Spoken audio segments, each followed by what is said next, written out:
What's up, YouTube? It's David here with Jones Company Customs.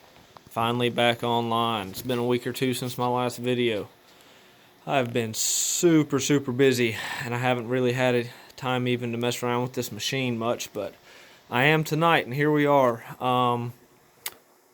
I shot an entire video earlier. This is my second video tonight, but I'm not going to upload the other one because a lot of things went wrong, and it just wasn't worth the time to show it all. I don't want to waste anybody's time. It was obvious and simple mistakes, but for the most part, some of them were well out of my control, like this, for instance. I've ever since I got turned on to CNC, I've been wanting to do a 3D topographical carving of the state of Tennessee because that's just so happens to be where I live, and it also just so happens to be the greatest state in the Union, and there's no other place in the world better than Tennessee, and there's absolutely nothing you could say or do to change my mind about that. So if you don't live in Tennessee, then I'm sorry. I feel really bad for you because it really is a great place. This carving, not so great, but Tennessee is pretty awesome. But anyways, enough of my humble brag about Tennessee. But so yeah, I did this carving, or I attempted to do this carving. It was just a test, anyways. Really, I'm not super upset about it. You can see the tip broke off. This is ingrain wood. It's not even really the right material. I literally cut this piece of white oak in my yard. I cut this tree down with my chainsaw a couple months ago and cut it up, and this is a piece that I took from that. And I was basically just gonna use this to try and do a test run. It's not even dried properly. You can see it's cracking everywhere. It hasn't been dried and stacked properly. I wasn't even thinking I was going to be able to use this board. This board here came from the same tree. That board started warping pretty bad, but I just took a look at it tonight, and it looked like it warped right back into a straight piece. So I'm going to try to use that here in a minute. But yeah, so I did an adaptive clearing strategy, 3D adaptive clearing with a 1/4 inch spiral upcut bit, and that went really well. I'm designing this in Fusion and using Universal G Code Sender. But I did my first process was the 3D adaptive clearing, with basically just removed all the unnecessary material that we knew we weren't going to use, and that went pretty well. Then I did I think it was a 3D contour. It could have been a 2D contour strategy. And that didn't really do much. I mean, it was weird. It was doing all of this stuff that you see right here, but then it was just literally cutting all of that out later. I don't see why it did any of that at all. It wasn't really helping anything. And it also started just drilling these weird holes. Like, I mean, it wasn't happening fast. I had my ramp in feed rate set pretty slow, so I could, monitor and make sure if it was going to try to plunge all the way through my piece, I could stop it. But I mean, it didn't plunge all the way through. There's no holes on the back, but it just started drilling these weird holes straight through the piece. And I don't, those definitely don't belong there. I'm not sure what that was about, but I just let it run. I wanted to see what would happen. I wanted to see how this would turn out, and that turned out really well. This was my finish pass. All this down here. This was I think a 5/1000 of an inch step over rate, maybe 65 inch per minute feed rate, and it was going really well. I was using a 15-degree flat nose tapered bit, and I wanted to see how that was going to do with the topographical 3D detail, and it looked like it was doing pretty good. I definitely want to try that again. You can still see some machining marks for sure, but I mean, for the most part, it did really good, and I definitely want to try that flat nose tapered bit. The flat nose of this tapered bit is only about 2, maybe 3 millimeter wide. It's really small, flat nose, but it's still flat there. It's not a fine point. So it did this 3D topographical detail really well. So yeah, I want to try that again with better quality wood too. I think that might help. But so anyways, the major catastrophic failure that happened here was completely out of my control. I mean, you can see we were well over halfway, maybe even into 2/3 of the way through this cut, and it just stopped. I mean, universal G-code sender over here just completely stopped. Looked like it reset itself.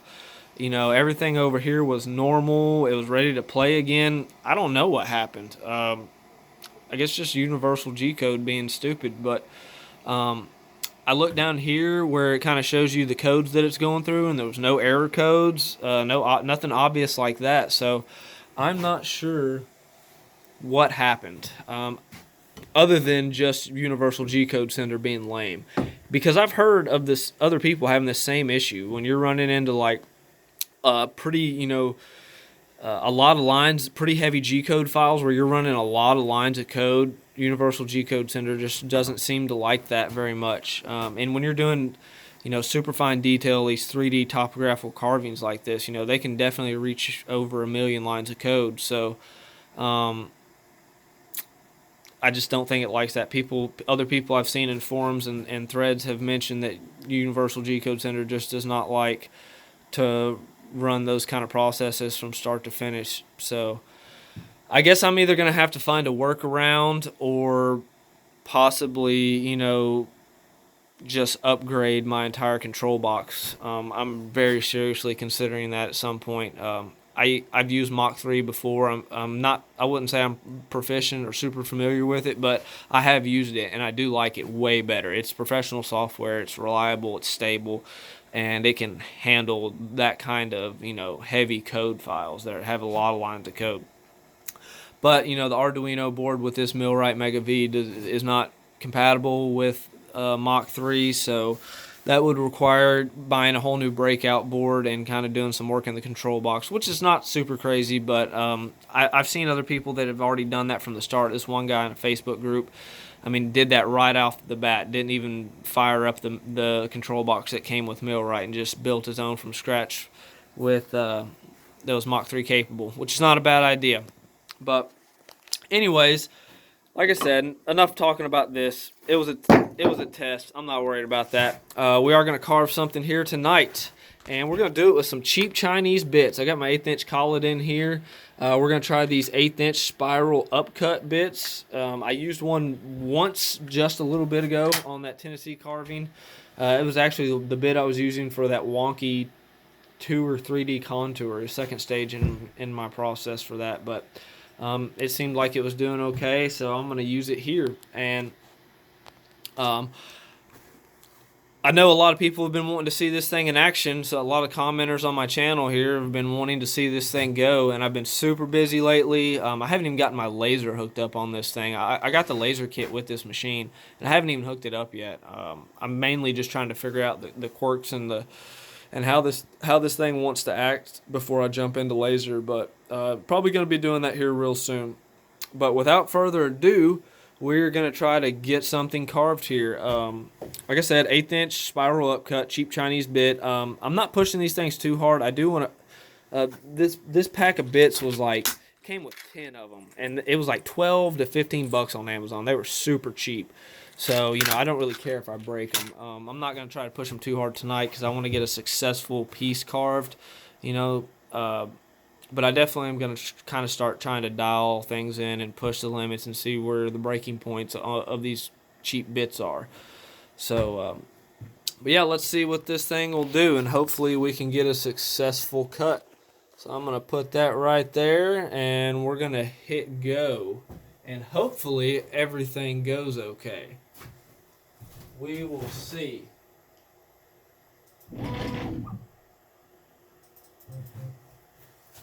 All right, here we go.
All right. That looks like it might have been successful. So if you notice, I don't have this piece itself clamped down. My clamps are right here and back here. I am using the masking tape and super glue method. Basically, I tape down this sacrificial spoil board. Just tape all the way across, and then I do the same thing to the bottom of this board. And then I take this super glue, which you can get on Amazon. It's if you just do an Amazon search for cyanoacrylate, then you can find this stuff pretty cheap. It's way cheaper than buying like name brand bottles of super glue, and it works really well. But basically, you just tape your workpiece, tape your spoil board, and then put glue on one piece of the other and mash them together and let them sit for a few minutes. And it sticks together, holds the workpiece really well. So let's see if that actually cut all the way through. I'm not sure if it did or not. It looks like it's all trying to come out in one piece here, so it may not have went all the way through. If it didn't, I don't think it likes much. Yeah, that holds really well. It did not go all the way through. So, no big deal. I have a jigsaw. I can probably get all that out and get it finished off. But, I'm going to call this a success. You can see machining lines where I plane that off. I've got to sand all this down anyways. There's some fuzz here on some of the edges. This was an upcut bit. This probably would have left cleaner edges if I was using a downcut bit, but I'm going to call this a win. This is my very first finished piece that I can actually maybe hang on my wall or something, and you guys watched it happen right here on Jones Company Customs on YouTube, so thanks for tuning in. Hit that like button, hit that subscribe button if you haven't subscribed already, and share the channel if you know somebody interested in CNC stuff. I also do other stuff. I do a lot of Husqvarna equipment and chainsaw stuff, but that's not really what we're here for tonight. But, yep, there it is, first finished product. Thanks for tuning in, guys. I'll catch you next time.